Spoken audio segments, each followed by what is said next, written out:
Creo que toda la ciudadanía sabe que si bien es cierto, es una obligación legal que cada propietario tenga por lo menos un bus, pero en la práctica no es así. Tenemos personajes que hasta fueron candidatos a la alcaldía, que tenía por ahí botas blancas que le llamaban, por ejemplo, que no tiene una unidad, que tiene varias unidades, por ejemplo. Podemos evidenciar que faltan 18,000 usuarios para tener un equilibrio exacto entre el número de unidades versus el número equivalente de pasajeros diarios. ¿Qué significa eso? Que tenemos en exceso cerca de 26 unidades de transporte urbano que realizan este servicio. ¿Y qué ocasiona aquello? Ocasiona aquello que tal vez el municipio, y también hay que hablarlo directamente, hay algunos concejales que están directamente relacionados con el transporte. Inclusive el día de ayer hablaban que por el hecho de implementar recursos tecnológicos para llevar el control están haciendo un esfuerzo y que están haciendo, no, ese es cumplimiento del contrato, así de simple. Nosotros no podemos en este caso financiar el exceso de buses para que ellos logren una utilidad que ellos quieren. Recordemos que nosotros que hace 2 años hubo un famoso estudio que recordará que hizo el consorcio, que inclusive ellos comentaron que habían pagado $30,000 y quisieron subir la tarifa a 47 centavos, ¿sí? Y la media tarifa a 31 centavos. Yo creo que el día de ayer se estaba tratando esta especie de reforma a la ordenanza, pero habían algunas cosas que nos llamaban muchísimo la atención, como por ejemplo, ya se conoce de manera oficial cuánta es la demanda de los ciudadanos en el tema del servicio. ¿Cuánto tiempo ya se habrá acabado en este caso la concesión? Porque fue firmada en el 2015. Y la otra es, ¿tenemos exceso de buses o nos faltan pasajeros? Y si es que se diera el caso, bueno, ¿cómo esperamos equilibrar la balanza sin vulnerar a la gente que finalmente es la que paga por este servicio? Buenas tardes, ingeniero. Muy buenas tardes, estimado John. Un saludo fraterno a quienes hacen lo del Momento Loja y también a quienes nos escuchan el día de hoy. Bien, el día de ayer se trató, en una primera instancia y claro, va encaminado a aquello, por más de que va a pasar por temas de socialización, temas de verificación de la metodología en sí para lo que es el tema del establecimiento de la tarifa del bus urbano de Loja. Si bien es cierto, el estudio que se utilizó la metodología para la definición de la tarifa de transporte terrestre público intercantonal urbano en el Ecuador, que fue emitido en este caso por la Agencia Nacional de Tránsito y el EPETOP. En este sentido, si uno hace un análisis de este estudio, de esta metodología, al menos metodológicamente, valga la redundancia, es correcto como se lo ha llevado. Sin embargo, ya observando más a detenimiento el componente y datos que se lanzan aquí, hay algunas cosas que dejan en sí un poco de duda, ¿sí? de hacia dónde quiere ir el Cabildo.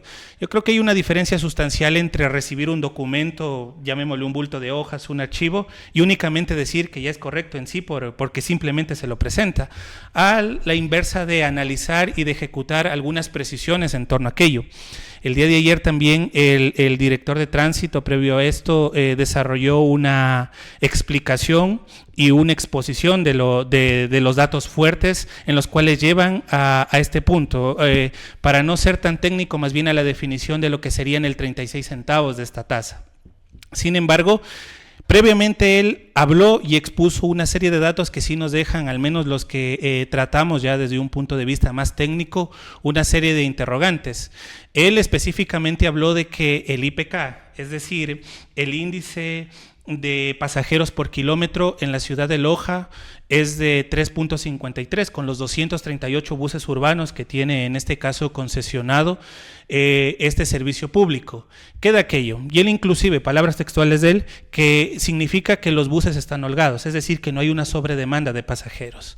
Si nosotros de aquello, en este caso, descomponemos los indicadores y con el número equivalente de pasajeros que los dio por cerca de 151.515 pasajeros, nosotros aquí ya vamos estableciendo una serie de variables. Y es específicamente lo que he escuchado a algunos actores, como por ejemplo usted, John, al doctor, por ejemplo, César Guerrero y otros que sí han dado una serie de datos, y concluimos en lo mismo, que hay un exceso de unidades de transporte terrestre.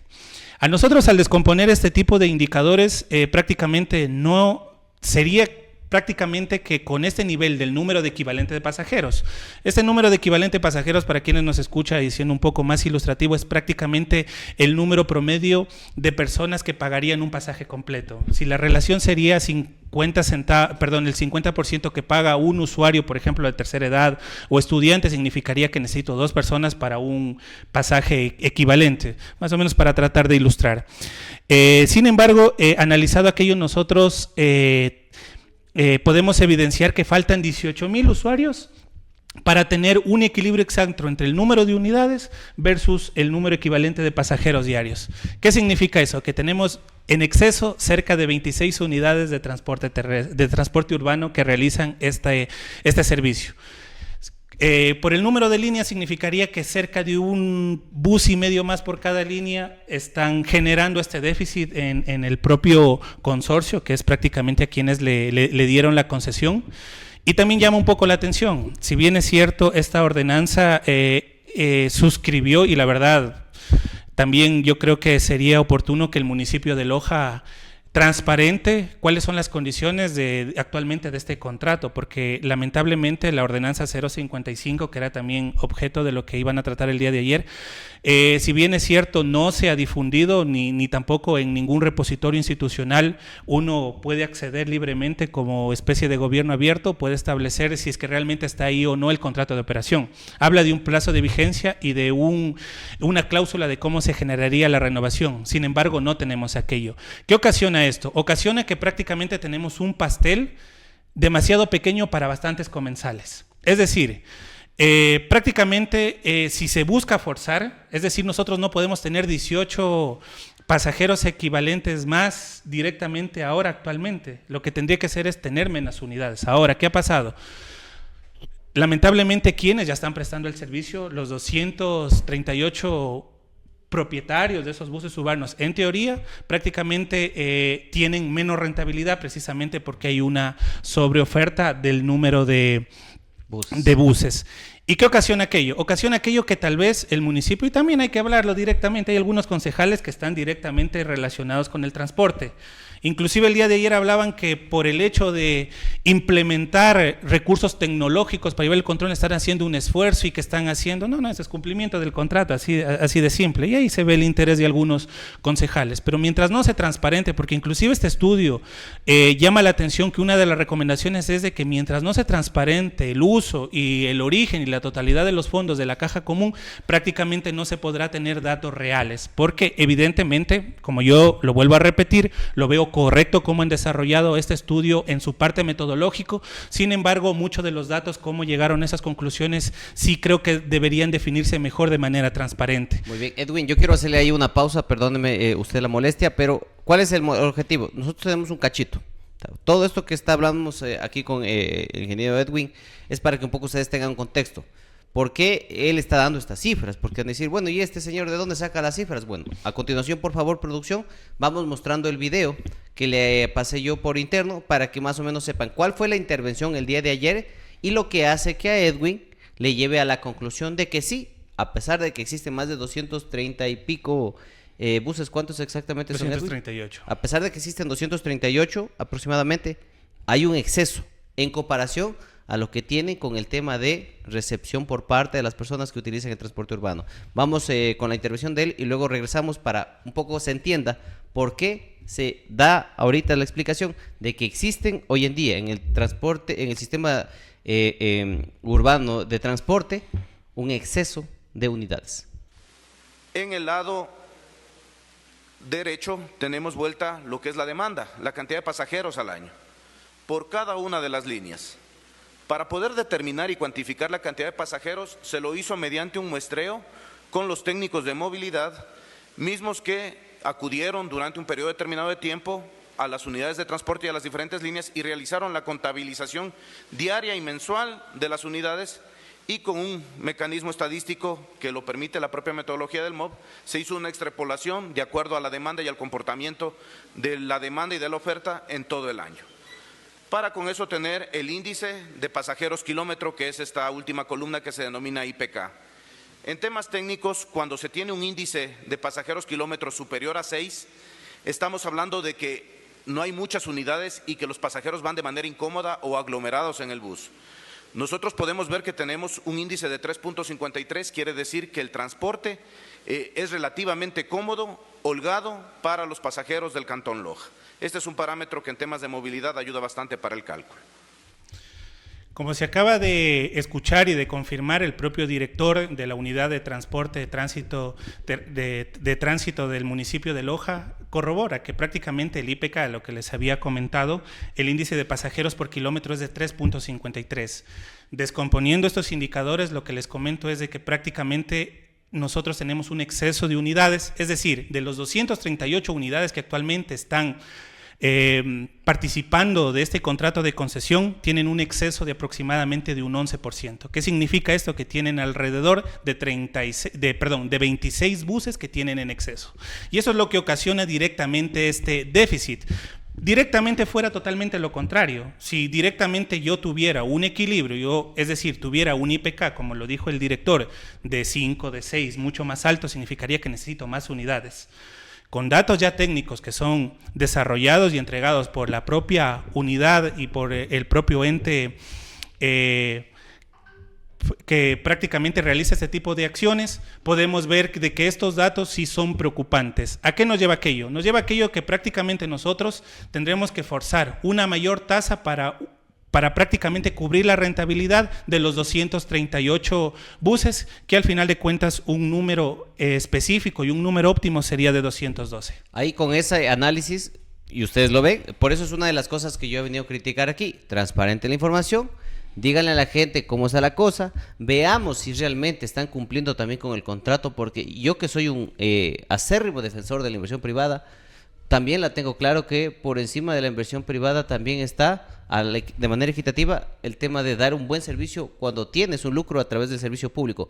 Pero en este caso no se ha transparentado eso, no se le da mantenimiento a las paradas, ha tenido que haber una acción judicial para que en este caso puedan tomar acciones y a pesar de eso no lo hacen porque tenían la responsabilidad de hacerlo.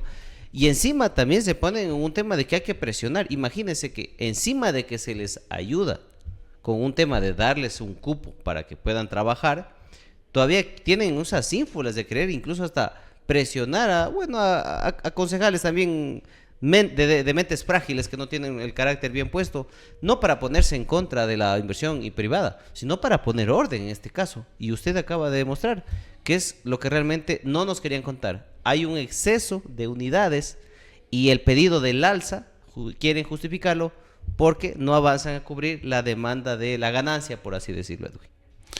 Claro, si bien es cierto, nosotros desde los últimos contratos de concesión que ha firmado el municipio de Loja, independientemente de quién lo haya realizado, pasamos en el eterno, vamos a subir la tarifa para mejorar el servicio y que la calidad del servicio será una de las condicionantes para mejorar el servicio. Si bien es cierto, es de aplaudir que algunas cooperativas y algunos conductores sí, la verdad, hacen el esfuerzo por realizarlo, pero no en su totalidad y lamentablemente este es uno de los resultados del descontento de las personas. Si bien es cierto, esta como otras tasas, como por ejemplo de la recolección de basura, del consumo de agua potable, son tasas que tienen que actualizarse. Uno la verdad no desmerece que en muchos de los casos, por ejemplo, si usted me pregunta que si tendría que subir por la actualización y por los gastos que está incurriendo, por ejemplo, el tratamiento de los residuos sólidos o en el tema del agua potable, mi respuesta sería sí, porque a simple vista faltan ingresos para poder cubrir esos gastos. Pero en el caso puntual del tema de la tarifa del bus urbano, la verdad por ese exceso de número de buses que han sido indiscriminadamente en anteriores administraciones dados de manera directa a este consorcio, prácticamente ha generado aquello. Si bien es cierto, cada persona trabaja para llevar su utilidad, para poder generar actividad económica, sin embargo yo creo que los datos tienen que ser transparentes y tienen que estar en este caso mostrados de manera práctica para la que ciudadanía, el ciudadano común y corriente que paga su pasaje de transporte urbano puede entender de manera clara a dónde están ligándose cada uno de estos del pago de esta tasa. Eso es lo que llama bastante la atención, porque muchas de las veces únicamente cuando se tratan estos temas en cabildos o en parlamentos, únicamente uno ve los datos en bruto, únicamente dice nos van a subir la tasa, de estar o no estar en este caso de acuerdo, nos toca asumirlo y nos toca pagar. Sin embargo, ahora que tenemos la oportunidad de desarrollar aquello, y al menos sí, es algo de de felicitar que al menos el Cabildo ya trate de ponerlo en el orden del día, este tipo de ordenanzas, porque es verdad, hay que sincerarlos, pero sin embargo estos datos tienen que ser totalmente transparentes. Nosotros no podemos, en este caso, financiar el exceso de buses para que ellos logren una utilidad que ellos quieren. Recordemos que nosotros, que hace 2 años hubo un famoso estudio que recordará que hizo el consorcio, que inclusive ellos comentaron que habían pagado $30,000 y quisieron subir la tarifa a 47 centavos, ¿sí? Y la media tarifa a 31 centavos. Yo creo que todos recuerdan ese episodio que tuvimos también con este gremio y con este sector en específico. Sin embargo, esta propia desconfianza y la falta de transparencia de datos, yo creo que también ha llevado a que el Cabildo no pueda tomar decisiones específicas. Voy a darle en este caso el voto de duda y el voto de confianza al Cabildo, que ahora por lo menos veo que sí está haciendo las cosas diferentes de lo que fue la administración que fue removida anteriormente, y que sí quiere hacer bien las cosas, pero por favor transparentemos los datos, ¿sí? No es lo mismo hablar de que yo tengo 238 comensales y que tengo estos usuarios, al ver, a ver, ¿cuántos mismos necesitamos? ¿Qué está ocurriendo? Y yo no puedo forzar para llegar a aquella tasa o a aquel equilibrio 18 pasajeros equivalentes más. Muy bien, ahora hay otros temas a mí que en este caso tampoco se los quiere tomar en cuenta. Lo primero, en el contrato decía Sistema Integral de Transporte Urbano. Yo pregunto a la gente que vive por Memphis hasta llegar al barrio o al sector de Dos Puentes, ¿cuántos buses toman? ¿Es integral el transporte urbano? Primera pregunta. Segunda, ¿por qué se han demorado tanto en transparentar los datos? ¿Qué es lo que se está ocurriendo ahí? Y la tercera, ¿han crecido los cupos del transporte urbano desde que se les dio la concesión en el 2015 o incluso hasta antes? Esas preguntas son las que en este caso hasta el día de hoy no las han sabido contestar, y así que también de paso invito a los representantes del consorcio para que vengan, para conversar, porque no vamos aquí a pelear, pero sí a conversar. Pero esas 3 cosas, por ejemplo, son los que le preocupan a la gente. Y viene también la última, que ahí se lo dejo para que usted pueda en este caso hablar el tiempo necesario, estimado Edwin. ¿Cómo es que en una ciudad tan pequeña quieren cobrar tantísimo si en otros lados cobran lo mismo y las distancias son más largas? Eso es un poco también uno de los diálogos que está en la gente. ¿Cómo solo es que en Loja quieren venir a subir las cosas? Y bueno, somos una ciudad relativamente pequeña si hablamos en el tema de la ciudad de Loja. Claro, efectivamente. A mí me pareció bastante interesante este indicador que salió a la luz el día de ayer, que lo acabaron de escuchar por parte del director de tránsito, este famoso IPK o índice de pasajeros por kilómetro, ¿no? Y directamente ahí lleva a la respuesta, como en una ciudad, en este caso, con una consolidación bastante reducida, comparamos. Si bien es cierto, nosotros podemos hablar de, por ejemplo, cuando se paga el transporte terrestre, en este caso en Cuenca, en Ambato, en Manta, pero obviamente veamos las particularidades de cada ciudad, ¿sí? No necesariamente significa que los kilómetros recorridos, como usted mismo lo manifestó, los costos de mantenimiento, los costos fijos o variables van a ser los mismos que se van a ejecutar en cada una de estas localidades. Por eso es que existen esta serie de indicadores o la parte técnica para que se puedan desarrollar. Y también ese también es un llamado de atención a las autoridades para que directamente puedan hablar de una manera más sencilla a la ciudadanía y poder indicar realmente el por qué se compone cada uno de estos indicadores y por qué llegamos a este tipo de conclusiones y llegamos a este tipo de panorama actualmente. La verdad que muchas de las veces cuando se hablan en cabildos o cuando se habla en parlamentos este tipo de datos, simplemente ya tienen una votación predefinida, no nos hagamos los locos por ningún sentido. Y lamentablemente, mientras más técnicos y mientras más gruesos sean los datos, la ciudadanía común y corriente no va a entender. El día de ayer inclusive se hablaba un hecho preocupante, que únicamente el 90% de un 11% que habían analizado estaba dispuesto a pagar el tema de un incremento a 35 centavos de la tarifa. Si bien es cierto, tampoco es técnico hacer una encuesta, porque ahí caemos en la dictadura de la mayoría. Si usted le pregunta a cualquier ciudadano, oye, ¿vas a querer que te suban la tarifa de transporte terrestre? Obviamente va a contestar que no quiere que le suban. ¿Sí? Esa es denominada como la dictadura de las mayorías, pero sí que esté argumentada de manera técnica. Ahora, ¿cuál podría ser una de las soluciones para este tema mientras se equilibre, mientras se incremente? Porque también hay que pensar qué pasa con esos 26 cupos que están dados de más. Ya tienen un derecho adquirido. Y ellos también necesitan trabajar, necesitan llevar un pan a su casa y necesitan establecer mecanismos que aseguren su rentabilidad y su utilidad, en este caso que sea razonable. Sí, totalmente de acuerdo, porque aquí no es que estamos en contra de la inversión privada, totalmente lo contrario. Yo lo repito, yo soy un acérrimo defensor de la inversión privada, pero las cosas también tienen que ponerse con orden y hay que transparentarlo para tomar una decisión, porque a nadie le gusta invertir en un sitio donde lo van a perjudicar, pero esa tampoco es la idea. Sin embargo, hay un tema que también me llama la atención en la pretensión de querer hacer un tema con el alza, o sea, alzar la tarifa del transporte urbano. Porque mencionan ellos que están gastando en repuestos, que están gastando en llantas, que gastan en todo lo que compete, darle todo el mantenimiento, en este caso a los buses. Pero yo me pregunto, o sea, si tú ya tienes un consorcio, si tú ya te estás establecido, si tú tienes el monopolio del transporte, yo pregunto, ¿ya han hecho una empresa que se dedique a la importación? Porque tienen cerca de 230 y pico buses. Es decir, tranquilamente, estos 230 y pico buses podrían ser sus propios clientes. Es más, podrían ya generarse en calidad de importadores y asimismo comenzar a vender al resto de unidades de La Loja, cualquier otra de las que estén acá.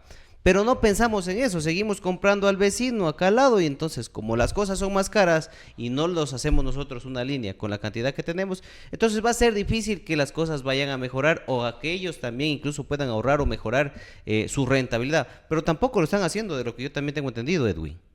Sí, bueno, si bien es cierto los costos variables o fijos que ellos tienen son reales, sin embargo la desconfianza que generó en estudios anteriores que hizo el propio municipio y que hizo el propio consorcio no fueron tomados o recibidos muy bien por la ciudadanía, porque la verdad, como usted mismo lo comentó, son costos exagerados que inflan. Evidentemente, en todo tratar de lo público siempre hay intereses y siempre uno busca, o cada parte va a buscar sacar la mejor tajada, o en este caso la mayor utilidad a su parte. Sin embargo, es verdad, si nosotros vemos el propio estudio, nosotros podemos ver de que cerca de $600,000 es lo que aportan todos los buses, por llamarlo así, entre el consorcio y cada una de las cooperativas. Podrían tener en este caso una inversión inicial. Sin embargo, esta podría ser una de las ideas que se podría generar. Pero más allá de eso es de que los costos sumado de todo aquello y que no tienen la demanda, que faltan esos 18,000 pasajeros equivalentes anuales, es lo que crea este déficit en aquellos, y directamente vamos a seguir en el tema del alza. Yo creo que si en algún momento se llega a sincerar directamente el consorcio y llega a establecer que sí tienen un exceso, pero que ya tienen un derecho adquirido y se sientan con los distintos sectores, con los barrios, con los gremios y con la propia parte técnica y los concejales, yo creo que se podrá llegar a un punto de equilibrio óptimo, porque recordemos también que aparte de la tarifa técnica también tenemos la tarifa que es en este caso socialmente justa, ¿sí? Y la tarifa socialmente justa no necesariamente, como ayer también escuché a algún concejal que sí me pareció tal vez un desacierto hablar de que la tarifa esté ligada al salario básico unificado, cuando directamente... ¿Cuál fue ese? Perdóneme que se lo interrumpa, pero ¿cuál es ese que andaba? Creo que fue el concejal Yaguana, creo que fue. Madre santísima. Ya. Directamente fue un desacierto porque directamente nosotros tenemos indicadores del salario básico unificado, muchas de las veces no es un parámetro técnico, un valor técnico que establece en este caso el presidente de la República y el Ministerio de Trabajo, sino a veces hay negociaciones con los empleadores, con los trabajadores y muchas de las veces se ajusta con temas de inflación o otros temas Recordemos que hasta tuvimos un presidente en años anteriores que dio $25 por cada año que se vaya ajustando, es decir, no corresponde a criterios técnicos, y más que todo cuando nosotros tenemos variables como por ejemplo la canasta básica y la canasta mínima vital, sí, que está rodeando cerca de los $750. En este caso yo sí creo que me gustaron propuestas como por ejemplo del concejal Pablo Quiñones, por ejemplo, que fue muy directo en el tema. Le falta frontalidad en el tema, sí le falta frontalidad, pero directamente ya habló de temas un poco más técnicos y de cómo alcanzar esos valores y tarifas directamente que sean socialmente justos. Como ya lo dije, una tarifa socialmente justa no es una encuesta ni caer en la dictadura de las mayorías, porque nadie va a querer que le suban, sino más bien establecer cuál es el costo de vida directamente aquí en la ciudad de Loja, cómo puede afectar directamente en el nivel de ingresos y cuál puede ser el impacto económico que nosotros tengamos, y también analizar. Y hay otro dato también que me olvidaba de analizarlo. Yo recuerdo que hace algunos años que tendríamos que actualizar este indicador, que en el Cantón Loja, en la ciudad de Loja, existían cerca de 45,000 vehículos. ¿Sí? Y aparte de eso, nosotros tenemos que ver que esa población no está haciendo uso del transporte urbano. y nosotros seguir pretendiendo de que tenemos un número reducido o adecuado con 238 unidades, yo sí creo que se tendría que ver. Hay otra cosa también. Yo sí creo que existen mecanismos de cómo compensar aquello y establecer un número específico de cuál sería el número mínimo de buses que debería tener la ciudad de Loja. Por ejemplo, todos acá saben y todas las cooperativas y creo que toda la ciudadanía sabe que si bien es cierto, es una obligación legal que cada propietario tenga por lo menos un bus, pero en la práctica no es así. Tenemos personajes que hasta fueron candidatos a la alcaldía, que tenía por ahí botas blancas que le llamaban, por ejemplo, que no tiene una unidad, que tiene varias unidades, por ejemplo, ¿sí? En este caso, y como otros personajes, por ejemplo, si se cumpliera la ordenanza, yo creo que pueden llegar a este número óptimo para la realidad actual. Pero lamentablemente, mientras sigamos con testaferras buscándole la vuelta, en este caso a la ley, y poder decir, no, yo en papeles solo tengo una, cuando en realidad tengo varias unidades de buses, creo que vamos a seguir sangrando los bolsillos de los lojanos, que ya la verdad estamos golpeados bastante económicamente. Y con ello termino también porque el objetivo de haber hecho este sistema con inversión privada, un servicio público con inversión privada, fue para que las personas quienes se endeudan, ellos mismos puedan trabajar y obviamente les genere la rentabilidad que están esperando. Pero si ahora hay un inversionista y el inversionista tiene trabajador chofer 1, trabajador chofer 2, trabajador chofer hasta 3, no le va a alcanzar el dinero porque prácticamente se van a terminar yendo en sueldos. Pero si es que hubiera por parte del mismo inversionista la gana de decir yo mismo lo voy a trabajar para ganarme la plata, créame, el cantar sería completamente diferente. Pero todos sabemos que hay mucha gente que está manejando en el volante que ni siquiera son los propietarios de la línea que está dando el servicio en el transporte urbano. Edwin, le quiero dejar con su mensaje final y pues conmigo nos vemos. Gracias por los datos, porque estas cosas que no lo sacan en otro lado, aquí sí las ven en lo del Momento Loja. Gracias, Edwin. Bien, muchas gracias, estimado John. Y como mensaje final podría decir, transparentemos los datos y que es la única manera de establecer políticas públicas, en este caso municipales, que nos lleven a un acuerdo común como ciudadanos y que también prácticamente no salga afectado, en este caso el inversionista, que son las personas que tienen o que prestan el servicio a través del contrato de operación de buses, y también la ciudadanía. Yo creo que llegando a un entendimiento y a un punto clave, creo que podamos establecer acuerdos mínimos y evidentemente yo creo que la rentabilidad, la utilidad y también la tranquilidad de los ciudadanos que hacen el uso de este servicio también puede llegar a un buen puerto y obviamente podamos convivir como una sociedad